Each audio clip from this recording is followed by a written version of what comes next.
আসসালামু আলাইকুম রহমতুল্লাহি বারাকাতু। প্যারা হাজিরিন, সকলে কেমন আছেন? আশা করি আল্লাহর রহমতে ভালো আছেন।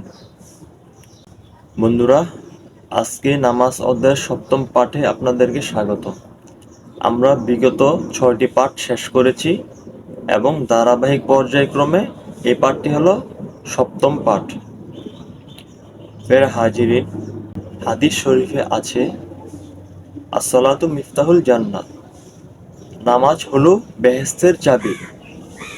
আপনি যদি বেহেশতে প্রবেশ করতে চান এবং বেহেশতের দরজাটি খুলতে চান, তাহলে আপনাকে অবশ্যই সেই বেহেশতের দরজার একটি চাবি প্রয়োজন হবে এবং সালাত হলো সেই চাবি। এর জন্য নামাজের গুরুত্ব অপরিসীম।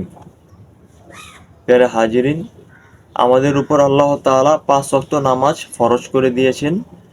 রাসূল সাল্লাল্লাহু আলাইহি সাল্লাম মেরাজের রজনীতে ঊর্ধ্বগমন করে আল্লাহর সাথে সরাসরি সাক্ষাৎ করে 50 ওয়াক্ত সালাত নির্ধারণ করা হয়।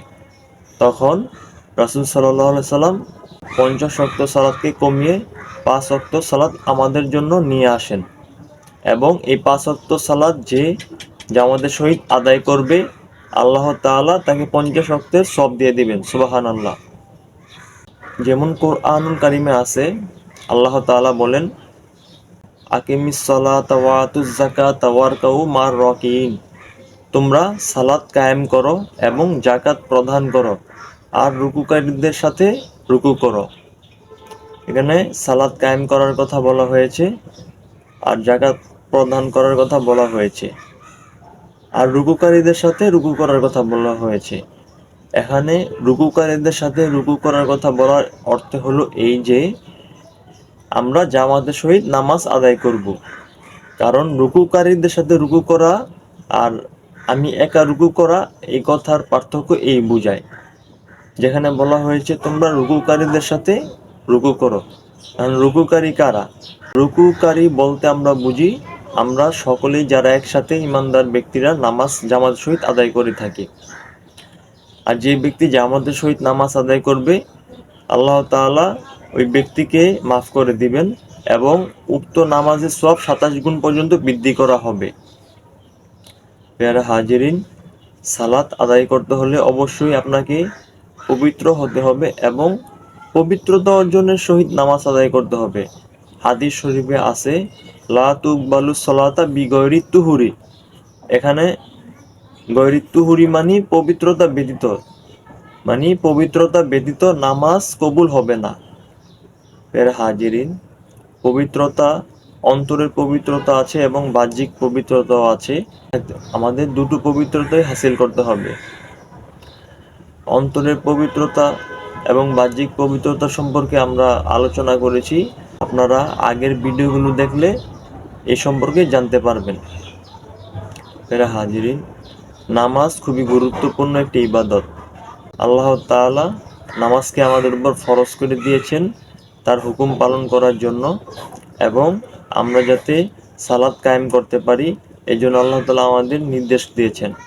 পেয়ারে হাজিরিন, প্রত্যেক মুসলমান নরনারীর উপর 5 ওয়াক্ত নামাজ আদায় করা ফরজ। তাই আমরা সকলেই চেষ্টা করব জামাতের সহিত 5 ওয়াক্ত নামাজ আদায় করার জন্য। আর মহিলারা ঘরে নামাজ পড়বেন, কারণ হাদিস শরীফে আছে মহিলাদের জন্য নামাজ পড়া ঘরে উত্তম এবং ওই ঘরের একটি কোণাই উত্তম।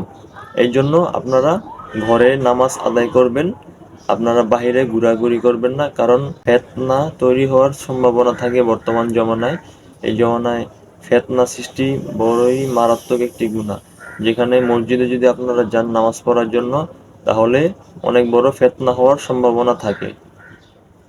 যদি ফিতনা হওয়ার সম্ভাবনা না থাকে, তারপরও এখানে হাদিস শরীফে আছে মহিলাদের জন্য ঘরই উত্তম নামাজ পড়ার জন্য। তাই মহিলারা ঘরে সালাত আদায় করবেন আর পুরুষেরা জামাতের সহিত নামাজ আদায় করবেন। জামাতের সহিত নামাজ আদায় করতে হলে আপনাকে অবশ্যই মসজিদে যেতে হবে, কারণ ওখানে জামাত হয়। আর যদি অন্য কোথাও জামাত পড়েন, তাহলে এটা জামাতে নামাজ আদায় হয়ে যাবে। আর আপনি যদি মুসাফির হন, তাহলে মুসাফিরের জন্য নামাজ কসর করার নিয়ম আছে, আপনারা নামাজ কসর করতে পারবেন। মানে নামাজ খাটো করতে পারবেন।